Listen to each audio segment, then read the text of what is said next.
Hi everyone. The next thing that we are going to discuss is how to transform negative emotions.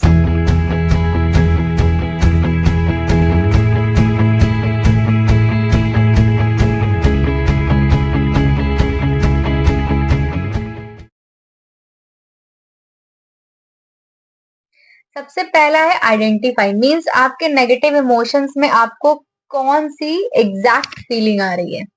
जैसे आपको insecure लग रहा है या आप सैड हैं या फिर आप किसी चीज को लेके रोना चाहते हैं, समथिंग लाइक दैट। अब चैलेंज चैलेंज जैसा क्यों लगा? उसके वर्ड्स, उसके ओपिनियन से क्या सच में मुझे फर्क पड़ता है? और अगर पड़ता है तो क्यों पड़ता है?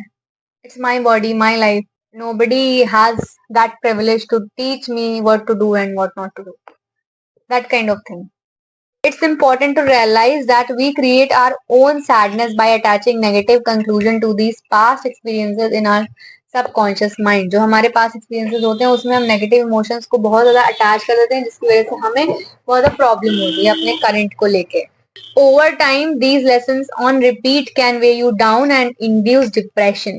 Means टाइम के साथ साथ जब आप चैलेंजेस फेस करोगे एंड वो सेम चीज आपके साथ होगी या कुछ और होगा, तो यू विल फील कि यार मतलब you will feel like a depression kind of thing कि हमें ऐसा लग रहा है और इसकी वजह से I am not feeling good.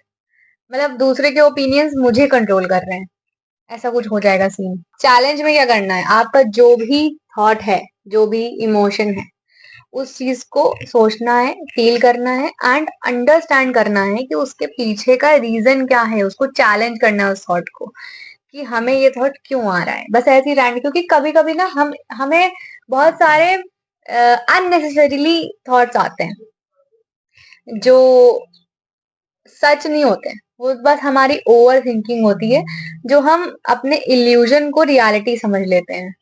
And ये हमें उस टाइम रियलाइज नहीं होता कि यार हम कुछ ज्यादा सोच रहे हैं। बट जब हम डीप विद इन अपने साथ कॉन्वर्सेशन करेंगे एंड बैठेंगे, जर्नल लिखेंगे या whatever you are doing, अपने साथ बैठ के जब आप बातें करोगे, मीन्स अपने आप को समझोगे, तब आपको ये चीज रियलाइज होगी कि यार मैंने इतना टाइम तो फालतू वेस्ट कर दिया, इसके पीछे कुछ था ही नहीं, ऐसा तो था ही नहीं जैसा मैं सोच रही थी।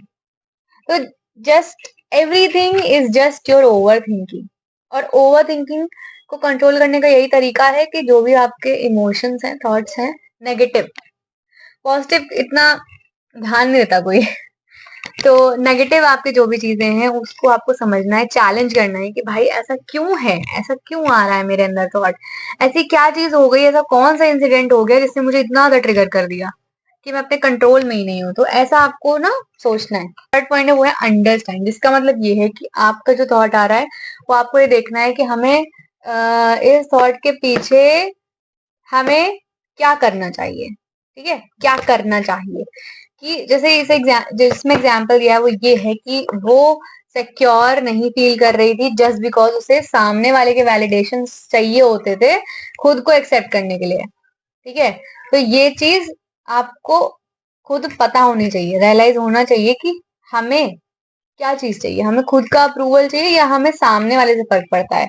अगर हम सामने वाले के वैलिडेशन और सोसाइटी की वैलिडेशन पे बेस करेंगे अपने आप का वर्थ, तो हम हमेशा डिसअपॉइंट होंगे। तो आपको इस चीज को समझना है, आपके थॉट प्रोसेस को, कि किस तरीके से मेरी कंडीशनिंग हुई है एंड किस तरीके से आई रिएक्ट। कि हमें अगर हम खूबसूरत हैं, इफ आई फील ब्यूटीफुल, तो क्या मुझे सामने वाले की वैलिडेशन चाहिए? मतलब जब वो बोलेगा, जब वो कॉम्प्लीमेंट करेगा, तब मुझे लगेगा कि मैं खूबसूरत हूँ, तब मुझे लगेगा कि आई एम ब्यूटीफुल। ऐसा नहीं लगेगा, मतलब मुझे खुद की सेल्फ एस्टीम है ही नहीं, मुझे सेल्फ रिस्पेक्ट, सेल्फ कॉन्फिडेंस कुछ नहीं है, मुझे समझ ही नहीं आता कि यार मैं ऐसी हूं या नहीं।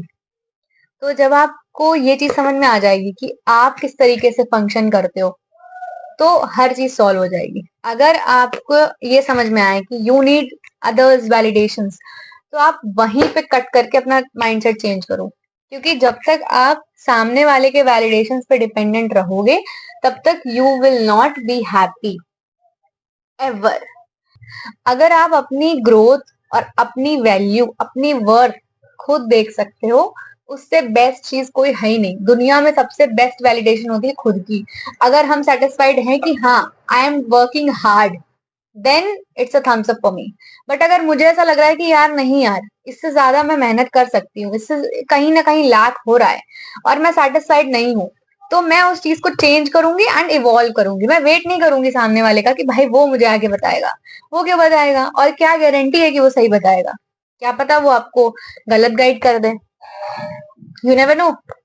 सांप तो आपके बगल में ही होते हैं, आपके सामने होते हैं, दिखते नहीं है, because they are not in there original रूप। Next is replace. से मान लो उसने बोला, लड़के ने उसको रिप्लाई नहीं करा, तो उसको लगा यार आई एम वेरी अगली, और इस वजह से उसने मेरे को नहीं रिप्लाई करा, ये वो अटेंशन नहीं दिया। उस चीज को इसने रिप्लेस कर दिया कि क्या एक लड़के के वैलिडेशन पे मैं मेरी ब्यूटी डिस्क्राइब होती है? अगर एक बंदे ने मुझे अटेंशन नहीं दिया तो क्या मेरी ब्यूटी कम हो गई? उसको उसने उस चीज को क्वेश्चनिंग करके रिप्लेस मार दिया, जिससे कि उसको अच्छा लगने लगा। उसको लगने लगा यार, अगर मैं खुश हूं अपने आप में, अगर I feel beautiful from inside, then what's the point of others opinion? I don't give a damn. मतलब देखो, अपने जो वर्ड है ना, अपना जो दिमाग है, उसमें सॉर्टेड रहो और खुश रहो। अपने आप को किसी से कंपेयर मत करो, चाहे कुछ भी हो जाए।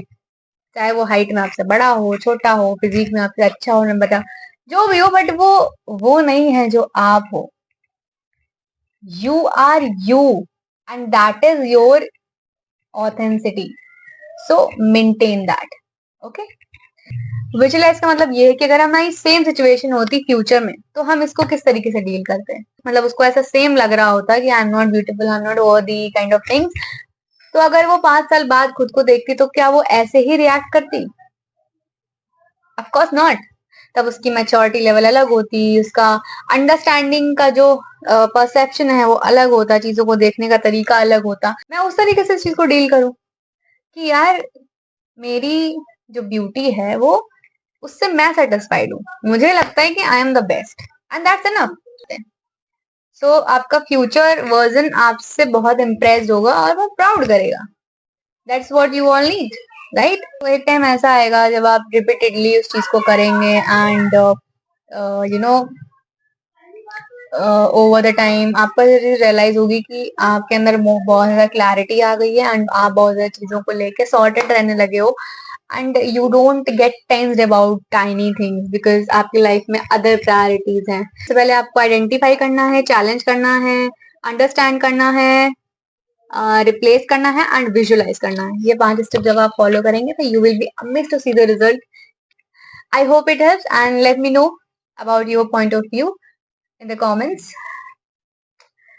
Stay tuned for the next videos. Bye bye. Camera ही नहीं सेट हो पा रहा है 100 साल से।